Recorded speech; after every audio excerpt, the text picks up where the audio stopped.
আসসালামু আলাইকুম। কেমিস্ট্রি বই খুললেই যেই দুটা ওয়ার্ডের সাথে আমরা সবচেয়ে বেশি পরিচিত হই সেই দুটা ওয়ার্ড হচ্ছে কোনটা পোলার, কোনটা নন পোলার। ঠিক আছে? তো আজকে তোমাদেরকে আমি খুব ইজিয়েস্ট ওয়েতে পলিঅ্যাটমিক পরমাণুর কিভাবে পোলারিটি নির্ণয় করা যায় সেটা খুব সহজে বুঝিয়ে দেব। ঠিক আছে? তো দেখো, আগে তোমাদেরকে খুব সুন্দর করে বোঝাই। দেখো, প্রথমে আমি লিখেছি যে পোলারিটি, আর লিখেছি ডাইঅ্যাটমিক। ডাইঅ্যাটমিক বুঝো? ডাইঅ্যাটমিক হচ্ছে যেমন এখানে আছে H2, অর্থাৎ ডাইঅ্যাটমিক হচ্ছে একটা যৌগে দুইটা পরমাণু থাকবে। ঠিক আছে? যেমন HCl, দেখো তো, এখানে হাইড্রোজেন আর ক্লোরিন দুইটা পরমাণু মিলে একটা কি হয়েছে, যৌগ হয়েছে, এটা হচ্ছে একটা ডাইঅ্যাটমিক। এখন এই ডাইঅ্যাটমিক পরমাণুর পোলারিটি নির্ণয় করার জন্য এই চারটাই যথেষ্ট।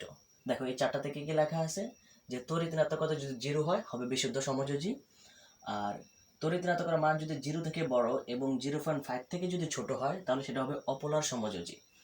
আর তড়িৎ ঋণাত্মকতার পার্থক্য যদি 0.5 থেকে বড় এবং এর সমান এবং 1.7 থেকে যদি ছোট হয় তাহলে হবে পোলার সমযোজী। আর তড়িৎ ঋণাত্মকতার পার্থক্য যদি 1.7 থেকে বড় হয় তাহলে সেটা হবে আয়নিকের মতো। ঠিক আছে? তো এটা শুধুমাত্র ডাইঅ্যাটমিক পরমাণুর জন্য নির্ণয় করা যায়। তো এখন দেখো পলিঅ্যাটমিক কারা। পলিঅ্যাটমিক, দেখো পলিঅ্যাটমিক হচ্ছে এরা, যেমন CCl4। দেখো তো এই যৌগে কয়টা পরমাণু আছে? ক্লোরিন আছে কটা? চারটা। কার্বন আছে কটা? একটা। তাহলে টোটাল মিলে কটা হচ্ছে? পাঁচটা। এর হচ্ছে পলিঅ্যাটমিক। এই পলিঅ্যাটমিক পরমাণুর যদি আমরা পোলারিটি বের করতে যাই তাহলে এই চারটা কাজ করবে না।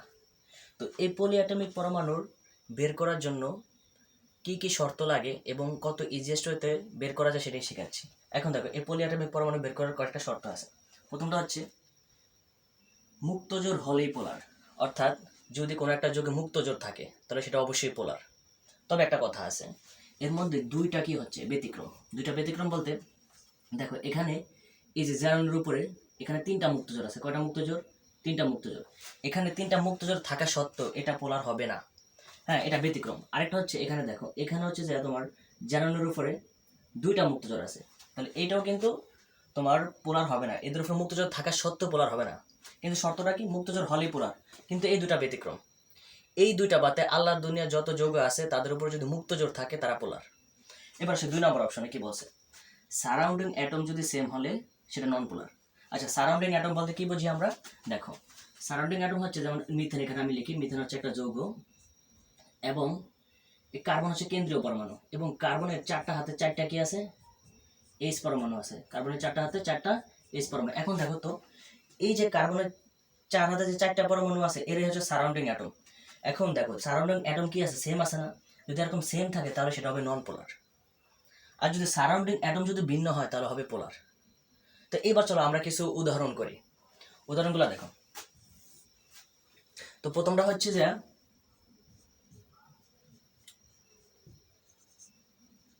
এই অ্যামোনিয়া।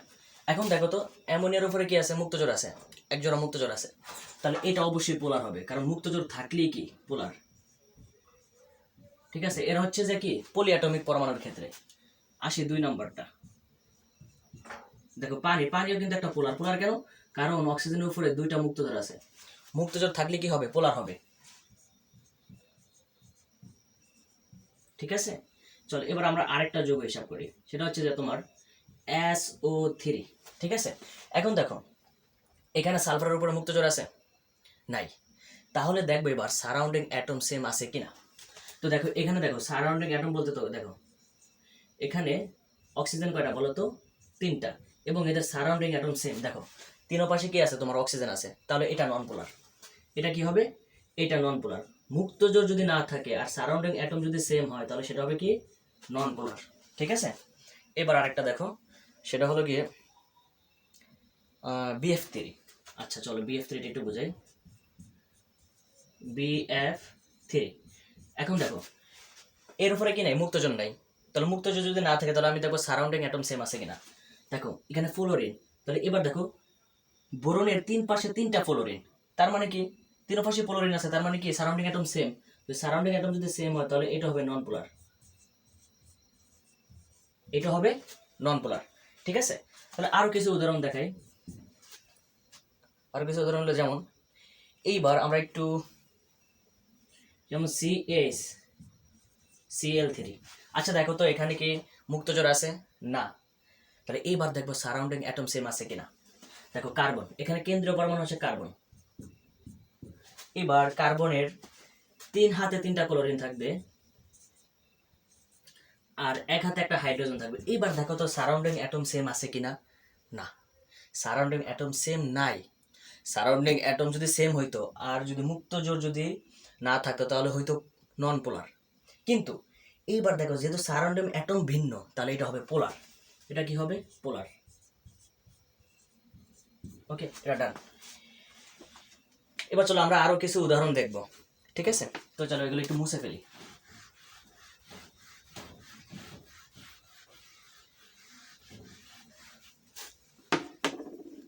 আর কিছু, এবার দেখো carbon die oxide. Carbon die oxide, আচ্ছা এটা কি মুক্তজোর আছে? না, কার্বনের উপরে মুক্তজোর নাই। তাহলে দেখবো সারাউন্ডিং অ্যাটম সেম আছে কিনা। এই সারাউন্ডিং অ্যাটম সেম, ঠিক আছে?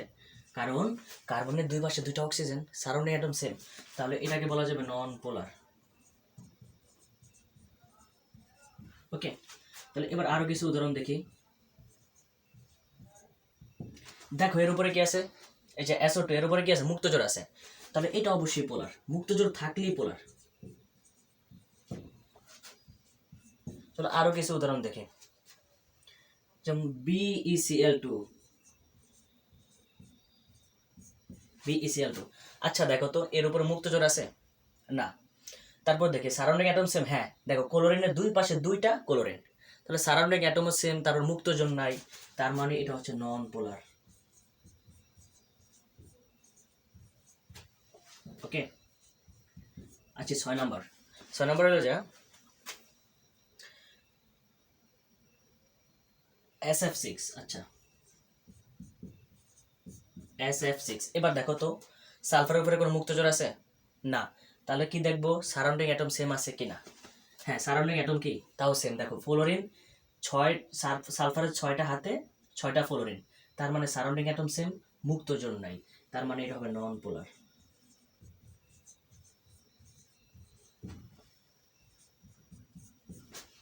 তারপর আরো কিছু উদাহরণ আছে, যেমন CH3Cl।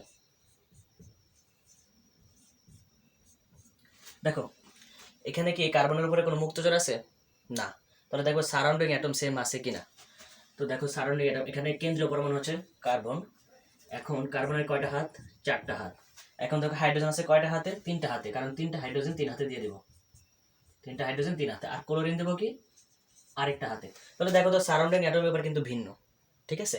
কারণ কার্বন আর হাইড্রোজেন এখানে আছে 3টা, এখানে আছে একটা, এখানে ক্লোরিন আছে একটা, তার মানে এবার সারাউন্ডিং অ্যাটম ভিন্ন, তার মানে এটা পোলার। সারাউন্ডিং অ্যাটম যদি ভিন্ন হয় তাহলে হবে পোলার। ওকে, সারাউন্ডিং অ্যাটম যদি ভিন্ন হয় তাহলে হবে পোলার। কিন্তু কিন্তু যে আমি আবারও বলি, এক্সেপশন হচ্ছে কোনটা? এই দুইটা। এই দুইটা এই দুইটা মুক্তজোর থাকা সত্ত্বেও এরা নন পোলার। এরা মুক্তজোর থাকা সত্ত্বেও কি নন পোলার। এই দুইটা মনে রাখবা। এই দুইটা বাদে আল্লাহর দুনিয়ার যত যৌগ আছে তাদের উপরে যদি মুক্তজোর থাকে তারা পোলার, আর সারাউন্ডিং অ্যাটম যদি ভিন্ন হয় তারাও পোলার। আর যাদের উপরে মুক্তজোড়ও নাই, সারাউন্ডিং অ্যাটম সেম, তারা হচ্ছে নন পোলার। তো আশা করি আজকে তোমরা পলিঅ্যাটমিক পরমাণুর পোলারিটি কীভাবে নির্ণয় করে এটা তোমরা বুঝতে পারছো। হ্যাঁ, এবং খুব সহজে আমি তোমাদেরকে বুঝিয়ে দিছি। এবং তোমাদের জন্য আমি একটা SW দিব, তোমরা বলবা যে কোনটা পোলার কোনটা নন পোলার, এটা বলবা বাসায়, এটা কমেন্টে জানিয়ে দিবা। 1